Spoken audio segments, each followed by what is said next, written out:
Salam sejahtera Malaysia, selamat pagi. Terima kasih kerana anda dapat bersama-sama dalam channel ini. Sebelum kita mulakan berita terkini pada hari ini, jangan lupa tekan butang subscribe, like dan share. Tekan juga butang notifikasi untuk mendapatkan berita terkini setiap hari. Denyut nadi suara rakyat bergema di channel ini.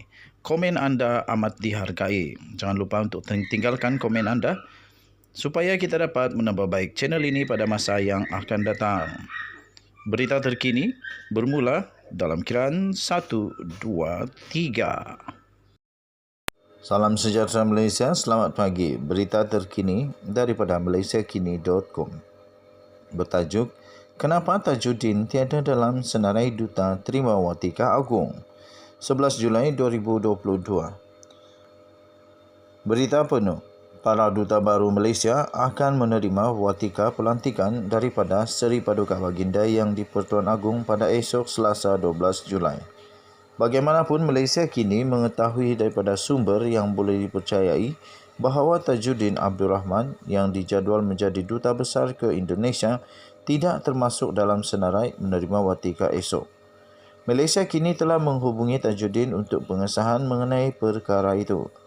Satu lagi sumber yang mempunyai pengetahuan mengenai majlis itu mengesahkan ia akan berlangsung esok, tetapi enggan mengulas apabila ditanya mengenai kenapa Tajuddin tidak berada dalam senarai itu. Tidak jelas mengapa nama ahli Parlimen Pasir Salak itu tiada dalam senarai penerima watika atau jika pelantikannya telah dibatalkan. Free Malaysia Today pula memetik sumber sebagai berkata Tajuddin telah digugurkan sebagai duta ke Indonesia. Bagaimanapun, The Malaysian Insight memetik sumber yang rapat dengan pejabat Perdana Menteri menafikan laporan FMT dan pelantikan ahli parlimen itu cuma ditangguh. Tajuddin kemudiannya dipetik oleh Sinchu Daily sebagai berkata tiada komen, tanyalah Menteri Luar atau Perdana Menteri. Tajuddin dan 4 bakal duta lain sepatutnya menerima watika pelantikan mereka pada bulan lalu. Tetapi majlis itu ditangguhkan atas sebab yang tidak didedahkan. Kini nampaknya hanya 4 duta sahaja yang akan menerima watika pelantikan mereka esok. Keempat tempat mereka dikatakan akan menjadi duta Malaysia ke Jepun, Arab Saudi, Iran dan Korea Selatan. Pelantikan Tajuddin mencetuskan pelbagai maklum balas dengan sesetengah pihak mempersoal keupayaannya untuk menjadi diplomat kerana rekod prestasinya yang dilihat agresif. Dia dipecat sebagai pengerusi prasarana pada Mei tahun lalu, dikatakan kerana pengendaliannya yang tidak sensitif terhadap kemalangan LRT yang menyebabkan ramai yang cedera. Beberapa hari selepas majlis pelantikan Tajuddin sebagai duta pada 20 Jun ditangguhkan, ahli Parlimen Pasir Salak itu dipecat sebagai ahli majlis tertinggi UMNO yang dilantik. Ini disebabkan perselisihan dengan Presiden UMNO Ahmad Zahid Hamidi. Berikutan itu, Tajuddin mengadakan sidang akbar yang mendedahkan beberapa perkara. Antaranya dia mengecam Zahid, menuduhnya berbohong kepada UMNO mengenai sokongan terhadap Ketua Pembangkang Anwar Ibrahim untuk menjadi Perdana Menteri. Sekian berita, salam sejahtera Malaysia. Malaysia kita punya, cintai Malaysiaku, kita jaga kita. Jangan lupa tekan butang subscribe, like dan share. Selamat pagi Malaysia, bye-bye. Salam sejahtera Malaysia. Denyut nadi suara rakyat bergema di channel ini. Tuan-tuan dan perempuan yang dihormati sekalian, satu keputusan yang dinantikan oleh seluruh rakyat Malaysia tidak lain dan tidak bukan adalah kes SRC Najib Razak yang sudah dipenjara selama 12 tahun 210 juta denda kerana didapati bersalah pecah amanah, pengubahan wang haram dan juga rasuah 42 juta ringgit SRC International, anak syarikat Tuan MDB. Dan tuan-tuan dan puan, Najib Razak telah bersama dengan pasukan peguamnya telah membuat satu semakan kehakiman.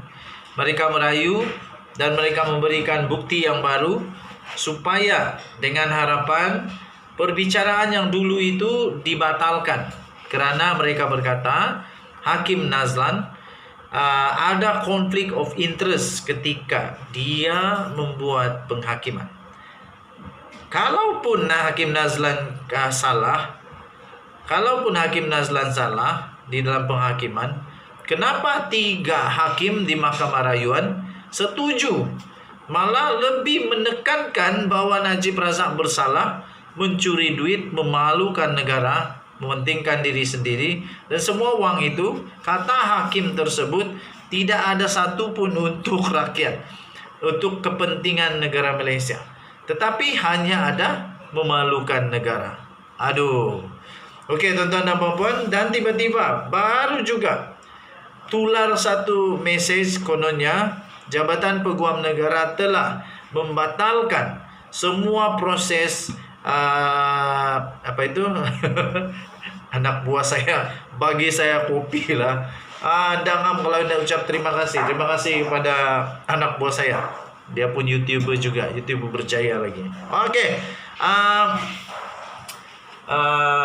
Apa sudah tadi ya?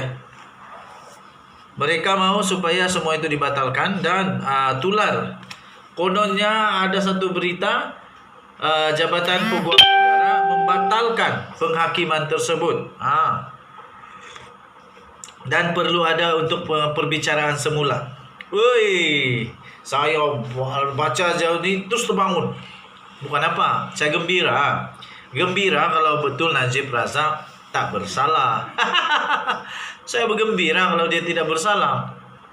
Malangnya tuan-tuan dan puan-puan, rupanya itu mimpi, segala mimpi saja. Baru sebentar tadi Jabatan Peguam Negara mengeluarkan satu kenyataan bahawa semua itu buyuk, tipu. Tidak betul. Tidak betul. Malah Jabatan Peguam Negara mengeluarkan kenyataan rasmi bahawa Jabatan Peguam Negara tidak pernah mengeluarkan apa-apa kenyataan atau ketetapan berhubung kes perbicaraan SRC International Sdn Bhd atau dikenali sebagai SRC yang membabitkan bekas Perdana Menteri Datuk Seri Najib Razak sebagai tidak sah. Masih sah ya? Masih sah. Kecewa lagi. Wah, kecewa. Sia Najib bakal masuk penjara. Kalau dia kalah, habislah. Dalam satu kenyataan pada hari, Jabatan Peguam Negara telah menafikan berita yang tular di media sosial itu dengan menegaskan ia adalah palsu. Katanya, kata kenyataan daripada pejabat Peguam Negara itu merujuk kepada kenyataan yang disebarkan yang bertajuk Pejabat Peguam Negara telah menetapkan yang perbicaraan SRC tidak sah kerana kesilapan prosiding. Jabatan ini menafikan ada membuat ketetapan seperti yang dikatakan dalam kenyataan yang tersebar itu, katanya. Pada awal Jun yang lalu, Najib memohon untuk Mahkamah Persekutuan mengisytiharkan keseluruhan perbicaraan penyelewengan dana sebanyak 42 juta ringgit. SRC yang dihadapi di Mahkamah Tinggi batal dan tidak sah. Begitu juga beliau juga memohon Mahkamah menimbangkan semula diadakan perbicaraan semula. Jabatan Peguam Negara dalam kenyataan sama turut memberitahu Mahkamah Persekutuan tetap menetapkan dan masih lagi berjalan untuk pendengaran rayuan terakhir kes SRC International Najib Razak ini bermula 15 Ogos. Sekarang sudah 10 hari bulan, 11 hari bulan besok, ada lebih kurang sebulan lagi untuk penentuan Najib Razak masuk penjara sebagai banduan terhormat atau beliau akan menjadi hero Hindustan yang kalah dulu menang kemudian. Apapun saya mendoakan semoga Najib Razak menang. Okey. Tapi saya tetap dengan pendirian hakim punya keputusan betul. Mahkamah punya keputusan tetap betul. Salah tetap salah.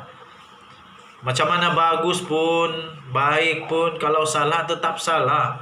Mana boleh. Itulah betul.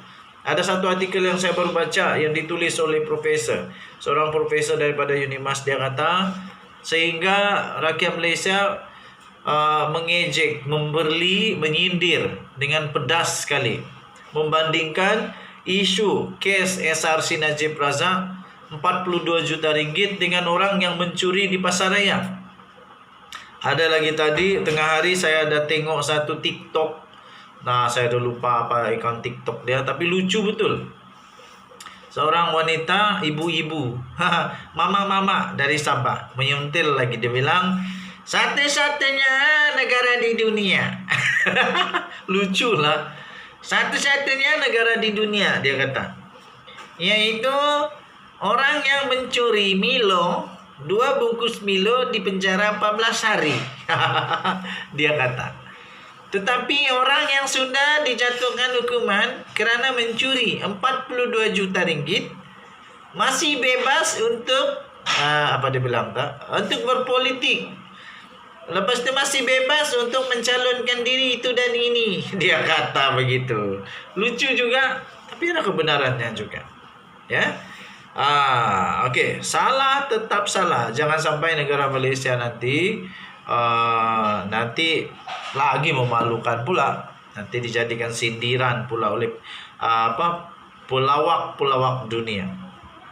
Okey, jadi menutup kepada kenyataan tersebut daripada Jabatan Peguam Negara, Jabatan Peguam Negara mengeluarkan kenyataan, Jabatan Peguam Negara akan hadir sebagai responden atau pendakwa raya. Jabatan ini juga akan meneruskan dengan rayuan kes berkenaan dan akan menunggu keputusan, katanya, berkenaan dengan kes Datuk Seri Najib Tun Razak yang sudah dijatuhkan hukuman 12 tahun penjara, 210 juta denda. Tapi itu baru satu kes. Banyaknya kes lagi Najib Razak ni. Kesian jugalah. Kalau dia lepas ini pun dia tetap naik turun mahkamah. Pengubahan kes, mengubah audit, kes lembaga hasil dalam negeri, kes perbendaharaan negara, kes 1MDB Tenor, kes, banyaklah. Lepas tu anak-anak Najib pun semua ada kes juga dengan lembaga hasil dalam negeri. Banyak pula tu, berjuta-juta. Dan itu tadi Suara Rakyat bergema di channel ini. Kita jumpa lagi. Jangan lupa tekan butang subscribe, like dan share. Bye-bye.